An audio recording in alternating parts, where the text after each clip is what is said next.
வாழக்கூடிய எல்லா மனிதர்களும் நமக்கு அன்பு காட்டக்கூடிய பெற்றோராக இருக்கலாம், பாசம் காட்டக்கூடிய மனைவியாக இருக்கலாம், ஒத்துழைப்பளிக்கூடிய நண்பர்களாக இருக்கலாம், உதவி செய்யக்கூடிய தொழிலாளிகளாக இருக்கலாம். இவங்க எல்லாருமே நம்மளுடைய நோக்கத்தை நம்மளுடைய பாதையில் நிறைவேற்றுறதுக்காக இறைவனால் அமைக்கப்பட்டவங்க தான். இந்த உலகத்தில் ஒரு மனிதன் இன்னொரு மனிதனை சார்ந்து தான் வாழ முடியும். அதனாலேயே தன்னுடைய அங்கீகாரத்தை, தன்னுடைய மதிப்பை சக மனிதன் எப்படி முடிவு செய்கிறானோ அப்படியே தன்னை முடிவு செஞ்சு கொள்கிறான். ஒருத்தன் தனக்கு கண்ணியம் இருக்குன்னு சொன்னால் கண்ணியம் இருக்குன்னு நம்புகிறான், தனக்கு தகுதி இருக்குன்னு சொன்னால் தகுதி இருக்குன்னு நம்புகிறான். நீ எதுக்குமே உதவ மாட்டேன்னு ஒருத்தன் சொல்லிட்டான்னு சொன்னால் அதை அப்படியே ஏற்றுக்கிட்டு வாழ ஆரம்பிச்சிடறான். நம்மளுடைய ஒட்டுமொத்த பிரச்சனையும் படைச்சவன்ட்டு கிடைக்க வேண்டியது எல்லாமே படைப்புகள்கிட்ட கிடைக்கும்னு சொல்லி எதிர்பார்த்துக்கிட்டே இருக்கிறோம். நம்மளை படைச்சவன் என்னைக்கும் நம்மளுடைய தகுதியை, நம்மளுடைய திறமையை, நம்மளுடைய மதிப்பை, நம்மளுடைய சந்தோஷத்தை முடிவு செஞ்சுட்டான். ஆனால் படைப்புகள்கிட்ட கிடைக்கும்னு சொல்லி பின்னாடியே போய்கிட்டே இருக்கிறோம். படைப்புகள் இன்னைக்கு நம்மளை உயர்த்தும், நம்மளை தாழ்த்தும், இன்னைக்கு புகழும், நாளைக்கு இகழும், இன்னைக்கு நேரம் கொடுக்கும், நாளைக்கு நேரம் கொடுக்காது, இன்னைக்கு அன்பு காட்டும், நாளைக்கு அன்பு இல்லைன்னு சொல்லி திரும்பி போயிடும். இது படைப்புகளுடைய இயல்பு. படைச்சவனை திருப்திப்படுத்தணும்னு வாழ்றவன் மட்டும்தான் இந்த உலகத்தில் நிம்மதியாக வாழ்வான். படைப்புகளை திருப்திப்படுத்தணும்னு வாழ்றவன் இந்த உலகத்தில் தன்னையே மறந்து வாழ்ந்துக்கிட்டே இருப்பான். ரசூலுல்லாஹி ஸல்லல்லாஹு அலைஹி வஸல்லம் அழகான ஒரு நிகழ்வை சொன்னாங்க.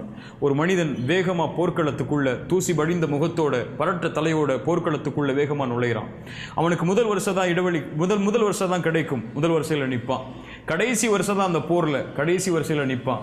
அந்த போர்க்களத்தில் இருக்கிறவங்கள்ட்ட உதவி கேட்பான், உதவி மறுக்கப்படும், நிற்பான். சாட்சி சொல்வான், சாட்சி மறுக்கப்படும், நிற்பான். ரசூலுல்லாஹ் சொன்னாங்க இவனுக்கு சொர்க்கம் உண்டுன்னு சொல்லி. இந்த நபிமொழி ஒரு மிகப்பெரிய செய்தி நமக்கு சொல்லுது. இவன் எதுக்காக போர்க்களத்துக்குள்ளே வந்தான்? படைச்சவனுடைய திருப்தி அடையணுங்கிறதுக்காக. முதல் வரிசைக்காக வரல. கடைசி வரிசை கடைசால நிற்கிறான்னா இவன் முதல் வரிசைக்காக வரல. உதவி கேட்கிறான், மறுக்கப்படுது, இவன் உதவி ஏற்றுக்கொள்ளப்படணுங்கிறதுக்காக வரல. சாட்சி சொல்கிறான், நிராகரிக்கப்படுது, இவன் சாட்சி ஏற்றுக்கொள்ளப்படணுங்கிறதுக்காக வரல. இவனுக்கு முதல் வரிசையோ கடைசி வரிசையோ உதவியோ சாட்சியோ எதுவும் தேவையில்லை. இவனுக்கு தேவை படைச்சவனுடைய திருப்தி. அதை நாடி வந்தான், அது கிடைச்சா அங்கே இருப்பான், அது இல்லைன்னா எது கிடைச்சாலும் அங்கே இருக்க மாட்டான். நம்மளுடைய வாழ்க்கையில் நம்ம போகக்கூடிய பாதையில் இன்னொரு மனிதன் நம்முடைய பாதையை தீர்மானிக்க முடியாது.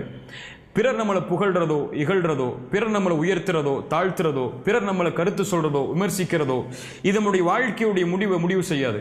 என்ன ஆனாலும் சரி நம்முடைய வாழ்க்கையுடைய இலக்கை ஒரு நாள் நம்ம அடைஞ்சு தான் ஆக போகிறோம். ரசூலுல்லாஹி ஸல்லல்லாஹு அலைஹி வஸல்லம் 21 ஆண்டு காலம் அந்த நபித்தோழர்களுக்காக உழைக்கிறாங்க. உழைச்சி மக்காவுக்குள் நுழையிறதுக்காக அழைச்சிட்டு வர்றாங்க. மக்காவுக்குள் நுழையும் போது அந்த இணை வைப்பாளர்கள் தடுக்கிறாங்க. மக்காவில் உள்ள இணை வைப்பாளர்களுக்கும் ரசூலுல்லாஹி ஸல்லல்லாஹு அலைஹி வஸல்லம் அவங்களுக்கும் உடன்படிக்கை நடக்குது, ஹுதைபியா உடன்படிக்கை. அந்த ஹுதைபியா உடன்படிக்கையை எந்த நபித்தோழரும் விருப்பத்தோடு ஏற்றுக்கொள்ளலை.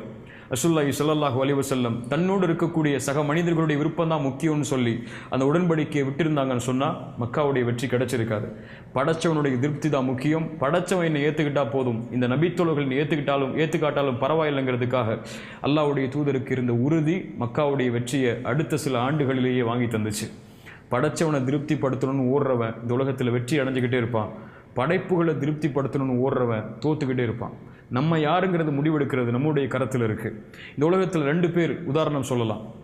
விமானத்தை ஓட்டக்கூடிய பைலட் அல்லது விமானத்தில் பயணம் செய்யக்கூடிய பேசஞ்சர். பைலட் அவன்தான் தன்னுடைய இலக்கை முடிவு செய்யணும், அவன்தான் தன்னுடைய நோக்கத்தை முடிவு செய்யணும். பாதை சரினா யார் சொன்னாலும் அதை அவன் கேட்கக்கூடாது. பேசஞ்சர் அவன் முடிவு செய்ய மாட்டான், அவனுடைய பாதையை இலக்கு அவன் முடிவு செய்ய மாட்டான், இன்னொருத்த முடிவு செய்வான், இன்னொருத்த சொல்லுவான், அதை கேட்டுக்கிட்டு பின்னாடியே போய்கிட்டே இருப்பான். இதில் யாரா வாழ போகிறோங்கிறத நம்ம தான் முடிவு செய்யணும். படைத்தவனுடைய திருப்தியை நாடி, படைத்தவனுடைய அங்கீகாரத்தை நாடி அவனுடைய பாதையில் வேகமாக பயணிக்க போகிறோமா, அல்லது மக்களுடைய கருத்துக்களை கேட்டு மக்களுடைய விமர்சனங்களை கேட்டு அவங்களுடைய திருப்தி அடைகிறதுக்காக அவங்க பின்னாடியே போக போகிறோமா? ஒன்றும் புரிஞ்சுக்கணும், இறைவன் நம்மளை படைச்சிருக்கான், எல்லாத்தையும் நம்ம கொடுத்துருக்கான். நம்மளுடைய அங்கீகாரத்தை, நம்மளுடைய சந்தோஷத்தை, நம்மளுடைய மதிப்பை எல்லாத்தையும் நம்ம உடம்புக்குள்ளேயே வச்சு படைச்சிருக்கான். இதை வெளிப்படுத்துறதும் இதை மறைச்சு வைக்கிறதும் நம்மளுடைய கையில் இருக்குது. அவன் எல்லாத்தையும் கொடுத்துருக்கான், இனிமேல் எதை கேட்டாலும் கொடுக்க தான் போகிறான். அவன் நம்மளோட இருக்கும் வர ஒன்னே ஒன்று மட்டும் உங்கள் உள்ளத்துக்குள்ள சொல்லிக்கொள்ளுங்க, இறைவா நான் பாவத்திலிருந்து விலகிறேன், உன்னை நோக்கி வர்றேன், என்னோட உன் திருப்தி போது எனக்கு, அதுக்காக வாழ்கிறேன். யார் இந்த உலகத்தில் என்னை பற்றி என்ன பேசினாலும் என்ன கருதினாலும் சரி, அதை பற்றி எனக்கு கவலை இல்லை. உன் திருப்தி இருந்தால் போதும், நீ எல்லாரையும் திருப்தி அடைய செய்வேங்கிற எண்ணம் நம்முடைய உள்ளத்தில் இருந்தால் போதும். இந்த உலகத்தில் நம்மளை மாதிரி வெற்றி அடையக்கூடிய மனிதர்கள் யாரும் இல்லை.